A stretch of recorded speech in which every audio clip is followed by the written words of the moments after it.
आजमगढ़ शहर कोतवाली पुलिस ने आईना मंदिर के पास से मंगलवार को अंतर प्रांतीय फर्जी गोल्ड लोन कराने वाले गिरोह के 4 सदस्यों को गिरफ्तार किया है।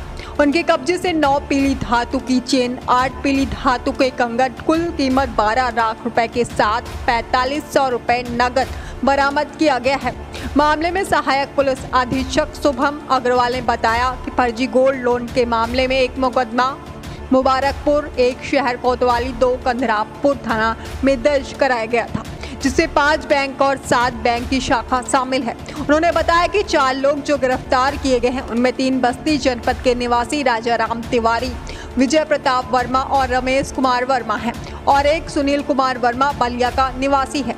गिरोह के काम करने का तरीका कुछ इस प्रकार था कि यह लोग बलिया के सुनील कुमार वर्मा से गोल्ड लोन के नाम पर सोना खरीद कर लाते थे और फिर इसको बैंक के खाता धारकों जो गरीब और कम पढ़े लिखे होते थे उनको टारगेट बनाकर उनका गोल्ड लोन कराया जाता था। खाता धारकों को कुछ पैसा दे दिया जाता था, इसके बाद बाकी पैसा आरोपी अपने पास रख लेते थे।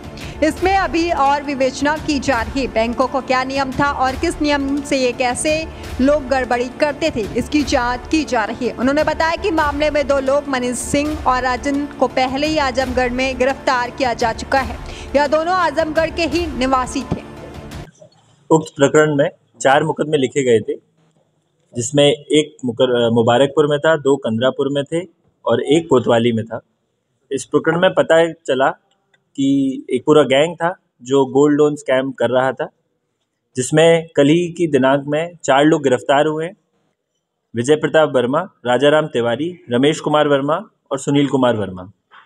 इसके पूर्व भी 2 लोग राजन सिंह और मनीष सिंह 9 जनवरी को गिरफ्तार होकर जेल गए थे। इस पूरे गोल्ड लोन के प्रकरण में करीब 5 बैंक, 7 बैंक के ब्रांच और 4 डिस्ट्रिक्ट यूपी के और 1 दिल्ली के, तो ये पूरा मिला के करीब 19,45,000 का स्कैम था, जो अभी तक पता चला है और बाकी विवेचना का पार्ट है, आगे भी पता चलेगा।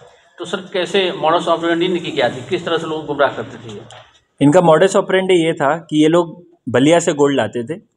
वहाँ पे एक सुनार थे सुनील कुमार वर्मा, उनसे गोल्ड लाया जाता था और उस गोल्ड के एवज में अपने आसपास वाले या जो भी इनके गरीब और लाचार व्यक्ति थे उनका अकाउंट खुलवाया जाता था। उस अकाउंट में जो भी लोन प्राप्त होता था एसएस के द्वारा, वैल्यूअर जो भी उनको अप्रूव करवाते थे, उस गोल्ड के अमाउंट को निकाल लिया जाता था और जो अभियुक्त थे वो गोल्ड का अमाउंट ले जाते थे और कुछ कमीशन जो बीच वाले हैं उन्हें दे देते थे कि आपके नाम पे गोल्ड लोन हो रहा है।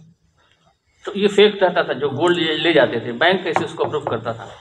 बैंक का अपना एक अप्रेजल का तरीका है, वो अपने हिसाब से सुनार के थ्रू जो भी अप्रूवर कराते हैं, वो अभी विवेचना का पार्ट है, उसमें और चीज़ें भी पता चलेगी। तो ये लोग कहाँ के रहने वाले हैं जो पकड़े गए 4 लोग? ज़्यादातर लोग बस्ती के रहने वाले हैं, वहीं के सब मूल निवासी हैं। बैंक के कर्मचारियों की या अधिकारियों की क्या भूमिका रही, किस तरह से अप्रूव कर देते थे भाई बिना किसी जानकारी के?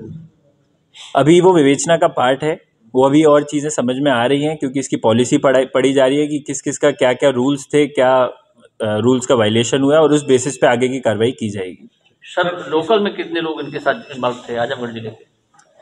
लोकल में राजन और मनीष जो पहले जेल गए थे वो यहाँ के लोग थे, वो इन्वॉल्व थे।